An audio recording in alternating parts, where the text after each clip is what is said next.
Hey guys, আসসালামু আলাইকুম। Welcome back to my channel cook with Reshma. আজকে আমি দেখাবো ফ্রোজেন পরোটা কিভাবে তৈরি করে নেবেন।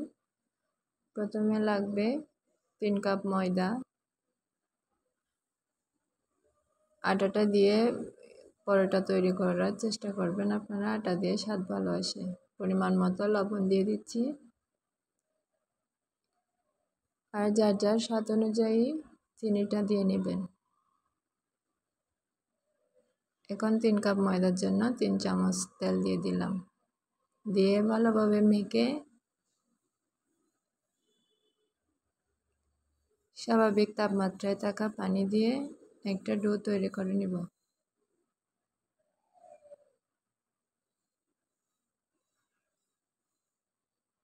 ডোটা ভালোভাবে মতে রেস্টে রেখে দিব 30 মিনিটের জন্য। এবার তেলের মিশ্রণটা তৈরি করে নিব। 1/4 কাপ তেল দিয়ে 2 চামচ কর্নফ্লাওয়ার দিয়ে ভালোভাবে গুলিয়ে নিব।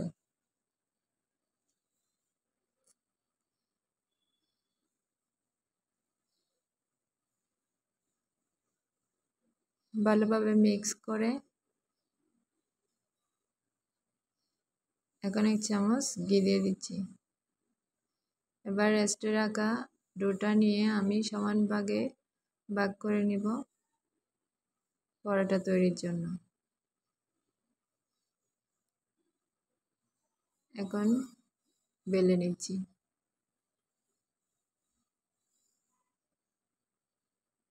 একটু পাতলা করে বেলার চেষ্টা করবেন, পাতলা করলে পরোটাটা খেতে ভালো লাগে।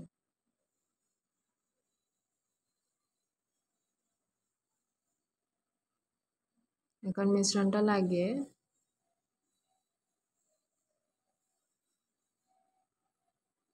আমি চারকোনা শেপ করে নিলাম, আপনারা চাইলে গোল করেও করতে পারেন।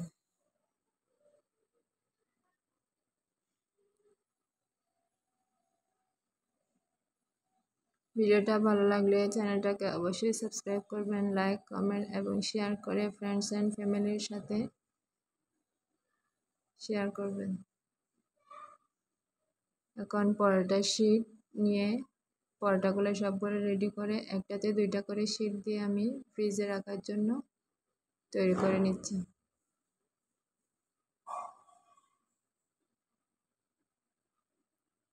একটাতে 2টা করে শীট দিলে নিতে সুবিধা হবে, কোনো ঝামেলা ছাড়াই একটা নিয়ে হালকাভাবে ভেজে নিতে পারবেন।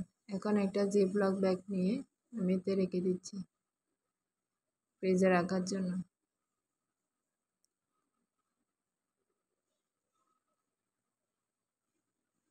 এভাবেই বানিয়ে আপনারা মাস জুড়ে সংরক্ষণ করতে পারবেন।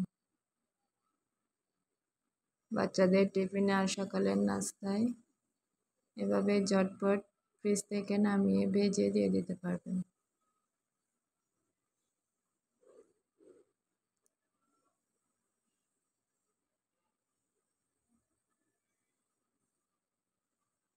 আমার 8টা করে 16টা হয়েছে। 2টা প্যাকেট আমি রেডি করে একটা ঢাকনা দিয়ে নিচে একটা ঢাকনা দিয়ে রেখে দেব ফ্রিজে। নিচে কিছু না দিলে হবে, বাঁকা হয়ে গেলে পরোটাগুলো নিতে ভালো লাগবে না।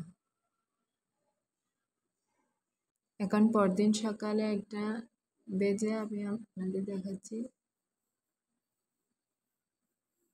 দেখুন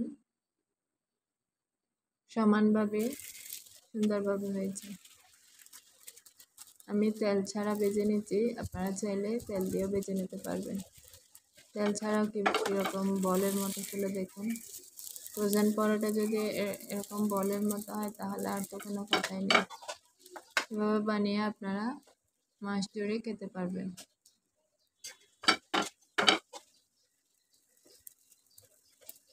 আল্লাহ হাফিজ।